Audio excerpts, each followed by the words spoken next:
Bonjour, je suis Damsel of Letters. Anthropologue, je travaille à notre décolonisation en cherchant à dénicher tous les éléments coloniaux et néocoloniaux qui gangrènent nos langues, nos comportements langagiers et nos identités. Bienvenue sur la Study Vlog.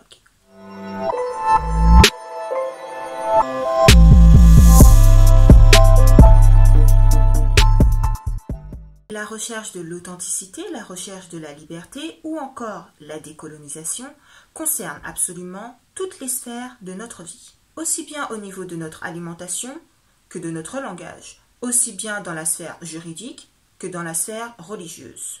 La sphère religieuse est d'ailleurs primordiale car comme nous l'avons vu dans le sous-épisode 7.2, les missions colonisatrices ont très tôt été accompagnées de missions dites évangélisatrices. Et pas n'importe quelle religion, la religion catholique romaine et apostolique, à différencier du christianisme. Le catholicisme a été imposé dès l'esclavage et ce, à travers le Code noir.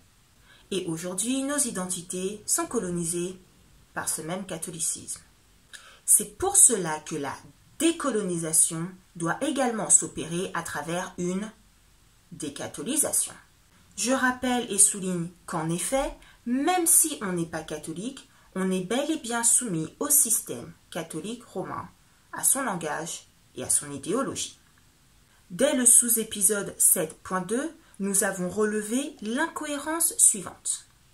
Certains, dans une volonté sincère de se décoloniser, décident de rejeter la Bible et par extension le christianisme, considéré comme le livre de la religion de l'homme blanc. Pourtant, et comme je viens de le rappeler, nos identités sont colonisées non pas par la Bible ou par le christianisme, mais par le catholicisme romain. Pendant que la Bible est rejetée, le catholicisme, religion et idéologie colonisatrice, est embrassé, ni vu ni connu. N'hésitez pas à mettre pause, à retourner sur le sous-épisode 7.2 afin de vous remettre dans le bain avant de poursuivre cette vidéo. Ok ? Car dans cette vidéo, le sous-épisode 7.3, nous poursuivons notre propos en allant plus loin. En effet, toujours dans la logique de se décoloniser ou dans un élan de revendication identitaire, certains vont non seulement rejeter la Bible, mais surtout se rapprocher d'eux et embrasser des religions dites noires. Comme le rappelle Kunsel en 1992, la religion fait partie de la culture. Et il apparaît donc cohérent qu'une quête identitaire s'accompagne d'une quête religieuse et ou spirituelle. La logique sur laquelle nous allons nous pencher est donc la suivante. Dans un élan de décolonisation et ou de recherche identitaire, on rejette le livre de la religion dite de l'homme blanc pour embrasser une religion ou des religions dites noires. Pas de suspense, cette logique s'avère mensongère, puisque alors qu'on pense embrasser des religions dites noires, ce qui est embrassé et ce à quoi on se soumet, c'est le catholicisme romain. Un système politico-religieux dont les agendas successifs ne suivent qu'un seul objectif, asservir le plus grand nombre, non plus par la force, mais par le consentement, plus ou moins inconscient. Je vous explique tout en prenant un exemple concret, celui des religions afro-brésiliennes.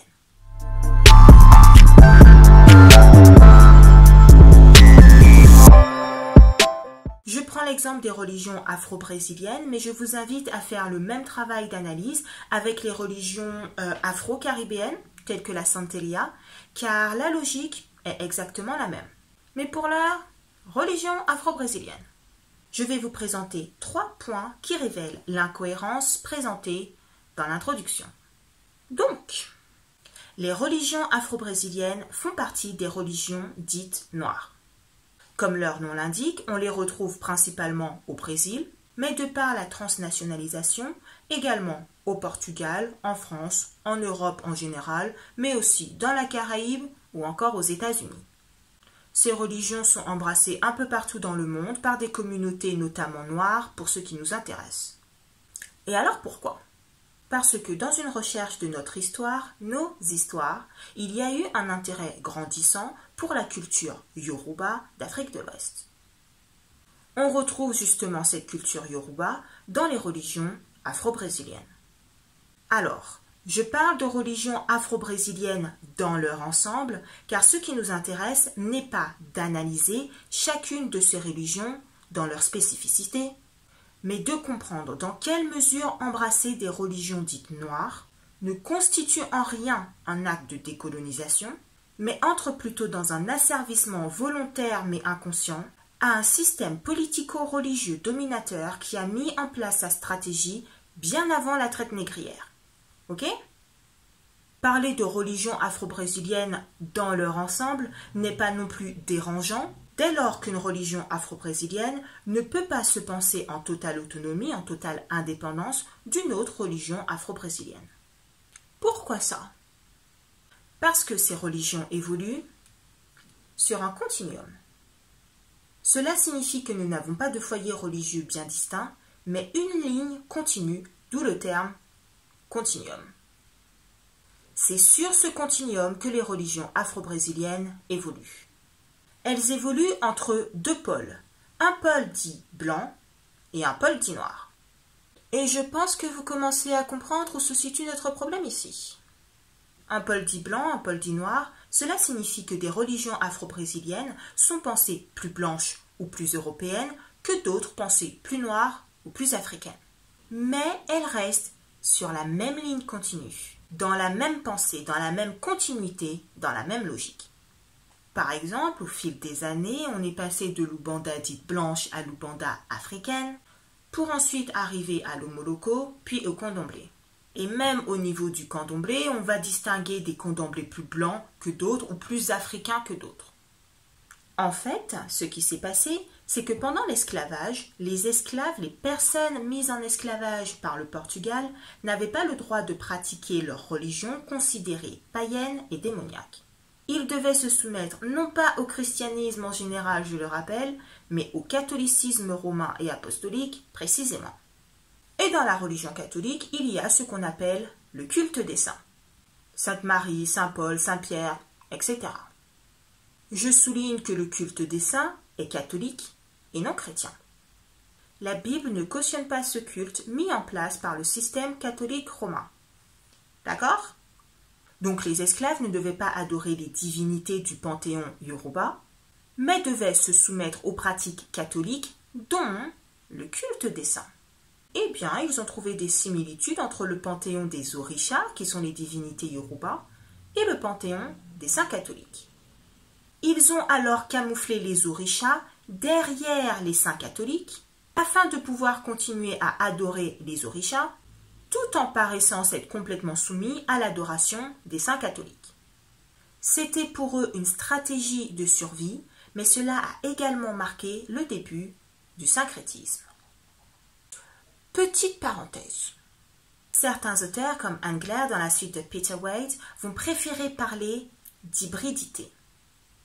Nous n'allons pas entrer dans le détail ici, mais ce terme est intéressant à souligner car certains pourraient se dire à tort « De toute manière, moi je suis dans aucune religion, donc toute cette histoire ne me concerne absolument pas. » En fait, ça nous concerne tous. Parce que justement, ce concept d'hybridité permet de souligner que toute cette histoire ne se limite pas à la sphère religieuse, mais s'étend à toute l'identité, puisque ce sont toutes les interactions culturelles qui sont impactées. Je répète ce que nous avions souligné lors du sous-épisode sur la décatholisation. Ce n'est pas parce qu'on n'est pas catholique qu'on n'est pas soumis au catholicisme. Parenthèse fermée. En fait, si cette stratégie a été mise en place à une époque où il ne semblait pas avoir d'autre choix, ce syncrétisme, ce compromis avec la domination, le catholicisme, est devenu partie intégrante de l'identité des religions afro-brésiliennes. Et il s'est transmis jusqu'à aujourd'hui. Il n'est donc pas étonnant de voir des orishas dans des habits de saints catholiques ou de voir cohabiter sur des autels orishas et saints catholiques en parfaite harmonie. Attention, je rappelle que notre propos n'est pas de questionner telle ou telle religion, mais de questionner une logique. Non, parce que je vois en venir certains avec leur... Non, mais à la base, c'est le catholicisme qui a copié sur les traditions Yoruba, cette bande de voleurs. Effectivement, mais ce n'est pas notre propos. Nous nous intéressons uniquement à une logique incohérente lors d'un processus qu'on pense de décolonisation. Ok? Et justement, voilà notre premier point. Lorsqu'on observe ce syncrétisme, rejeter la Bible sous prétexte qu'elle serait le livre de la religion de l'homme blanc, pour ensuite embrasser des religions afro-brésiliennes dites noires, qui sont au final un compromis avec le catholicisme romain, qui, pour le coup, est la religion colonisatrice, est d'une incohérence flagrante, criante et assez perturbante. Ça ne fait absolument aucun sens. Petite pause dramatique, regard pensif dans le vide, je vous laisse digérer. Ça va? On va encore plus loin? Revenons à notre continuum. Nous avons donc observé différentes religions afro-brésiliennes voir le jour au fil des ans. Nous avons dit que ces religions ne peuvent pas se penser indépendamment des unes des autres et évoluent d'un pôle blanc à un pôle noir. Il n'y a pas différentes lignes, nous sommes sur un continuum. Plus on se rapproche du pôle noir, plus la religion sera africanisée, mais jamais africaine. Pour exemple, on dit que l'Ubanda sert à noircir le kardécisme et à blanchir la macumba. L'héritage macumba implique une partie du panthéon des orishas. Mais qu'est-ce que le kardécisme, me demanderez-vous? Et c'est une bonne question. Le kardécisme ou spiritisme kardéciste est la religion qui se trouve tout au bout de notre continuum vers le pôle blanc. Le kardécisme se veut être une doctrine et même une théorie scientifique développée par Allan Kardec. Vous retrouverez cette théorie dans son livre des esprits daté de 1857. Cette théorie a un grand succès aujourd'hui et elle a également eu un grand succès au XIXe siècle au Brésil. Et c'est d'elle qu'ont suivi, sur notre continuum, ce qu'on va appeler les religions afro-brésiliennes. Grosso modo, le kardécisme dit que la communication entre les hommes et les esprits des morts, les ancêtres, est bénéfique pour l'homme et sa relation avec Dieu. Cette communication se fait lors de sessions dans lesquelles les vaisseaux entre le monde des hommes et le monde des esprits sont dans une transe relativement consciente et transmettent les messages d'un monde à l'autre. C'est ce qu'on va appeler des médiums. Et ce n'est pas chrétien. La Bible dit que c'est un péché. Pour ceux qui veulent faire leurs recherches, et je vous invite grandement à les faire, vous retrouverez cela dans Lévitique 19, 31, 26 et Ésaïe 8, 19. Au fil des religions, de notre pôle blanc à notre pôle noir, on va incorporer des éléments plus africains, pensés plus puissants. Mais la base reste là. Et en fait, même si on parle de deux pôles qui commencent par un pôle blanc et qui évoluent vers un pôle noir, nous identifions trois composantes dans ces religions. Pourquoi? Parce que les religions afro-brésiliennes, que beaucoup identifient comme étant exclusivement noires, n'ont pas évolué exclusivement dans une quête d'identité noire, une identité raciale, mais dans une quête identitaire brésilienne, c'est-à-dire pour marquer une identité nationale. Si on a des éléments européens avec l'héritage kardéciste et des éléments africains avec les orishas et les esprits des anciens esclaves noirs, on retrouve également des éléments amérindiens puisqu'on fait appel aux esprits caboclo. Car il faut savoir qu'avant l'arrivée forcée des premiers Africains, les Amérindiens avaient déjà été mis en esclavage avant 1532.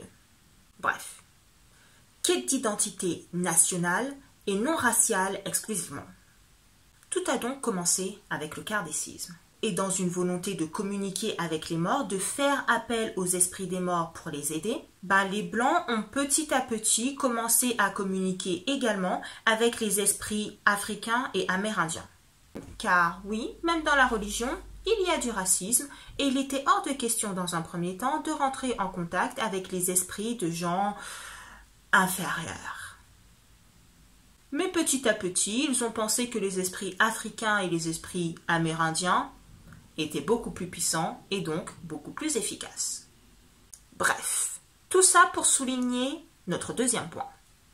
Les religions afro-brésiliennes sont le reflet de la quête identitaire nationale d'un Brésil fier de ses trois composantes: européenne, africaine, amérindienne. Embrasser ces religions sous prétexte de revendications identitaires raciales, je précise, ne fait absolument aucun sens. On va plus loin avec notre troisième et dernier point.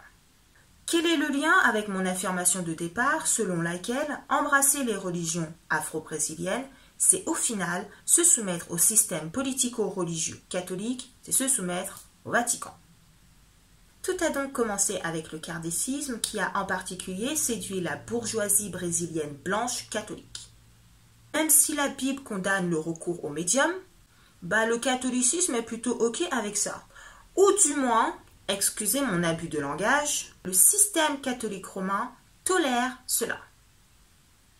D'ailleurs, si on regarde bien, depuis que le système catholique romain est le système catholique romain, il s'est évertué à faire des compromis avec ce que la Bible décrit pourtant comme des pratiques païennes et démoniaques.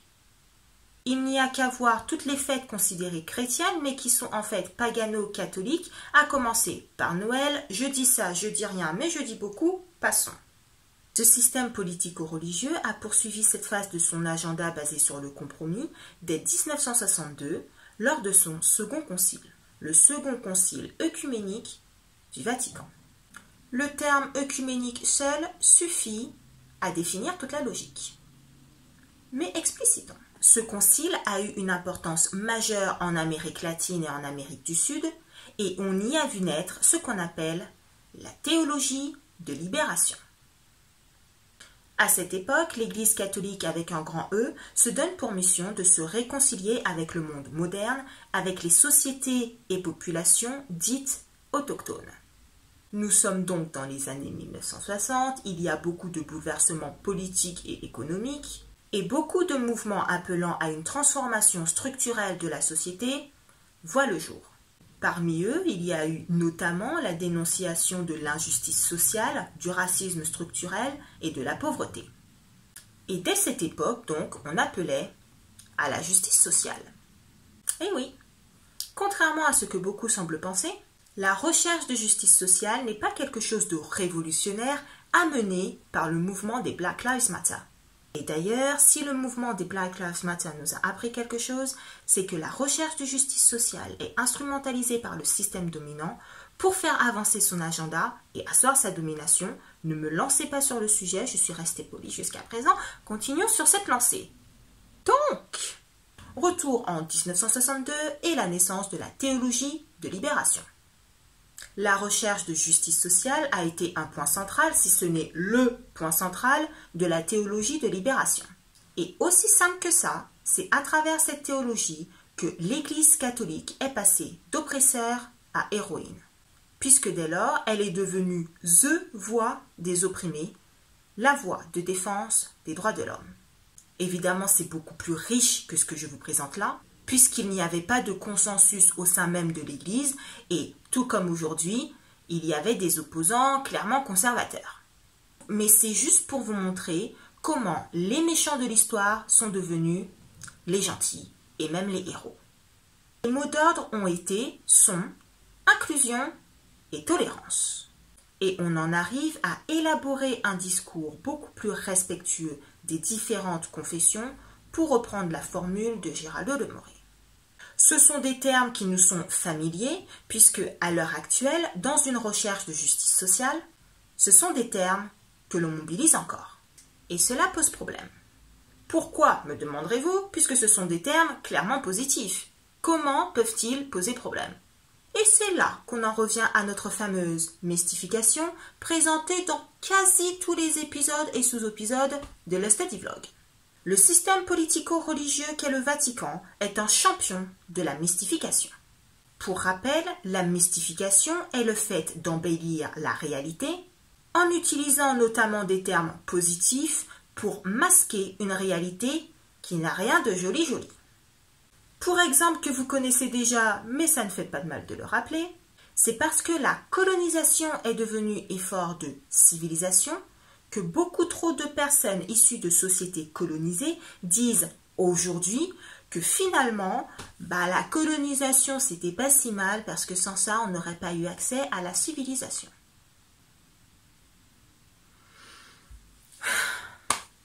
Mystification. Les termes inclusion et tolérance, termes positifs, sont mobilisés et balancés à tout va dans cet effort de masquer des actions pas très honnêtes. Je m'explique, ces actions ne sont pas pensées pour les femmes, pour les pauvres, pour les gays, etc. Car oui, à la suite de la théologie de libération, sont nées différentes théologies pour chaque groupe opprimé. Ces actions sont pensées pour concorder avec l'agenda d'un système politico-religieux qui ne souhaite qu'une chose, rallier le maximum de personnes sous son étendard.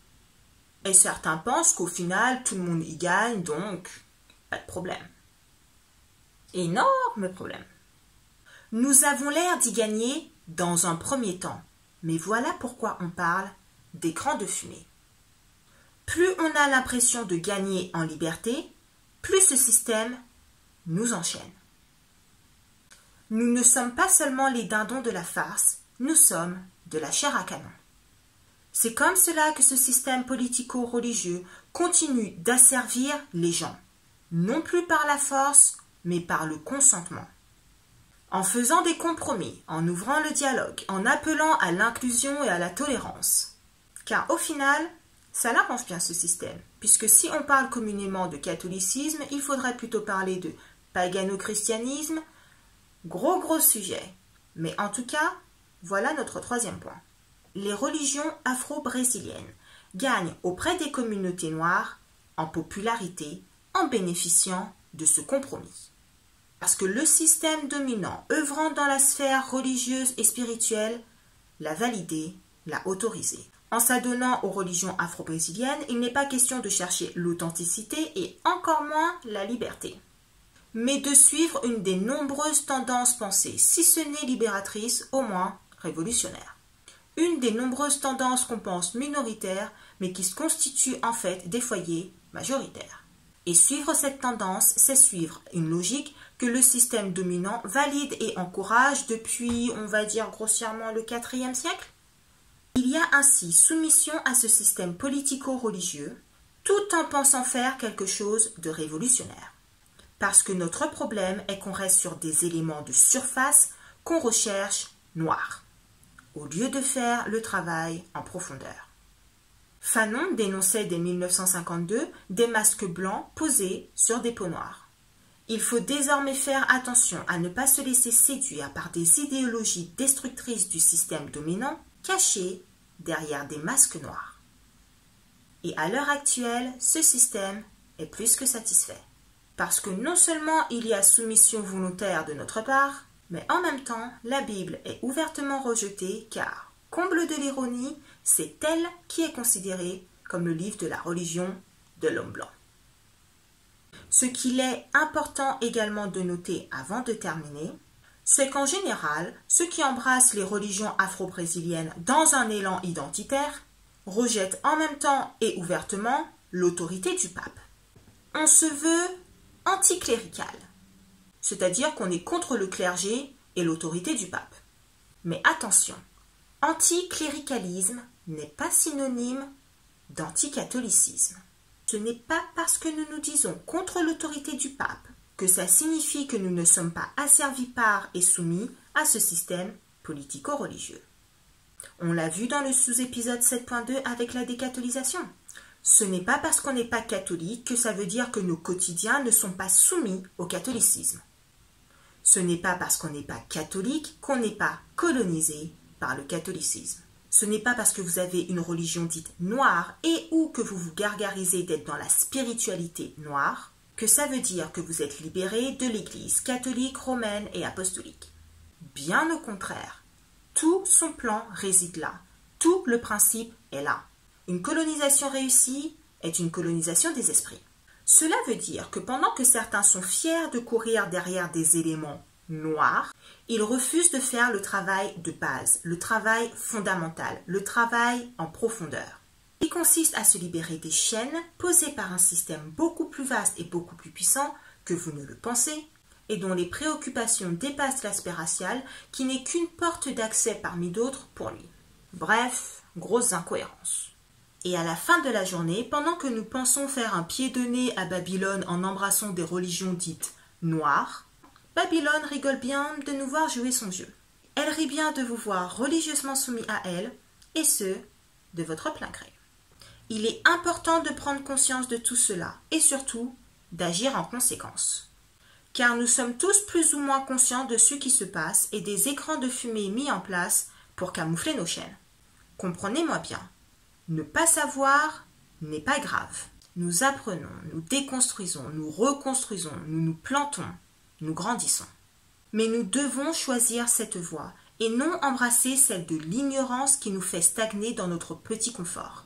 Cette ignorance qui nous offre une liberté illusoire et qui nous pourrit jusqu'à la moelle. Notre inaction, notre passivité et notre tendance à suivre les grandes majorités sont des éléments qui, à la fois, prouvent et nourrissent la colonisation de nos esprits. À nous de choisir, car il en va de notre liberté et de notre humanité. À bientôt.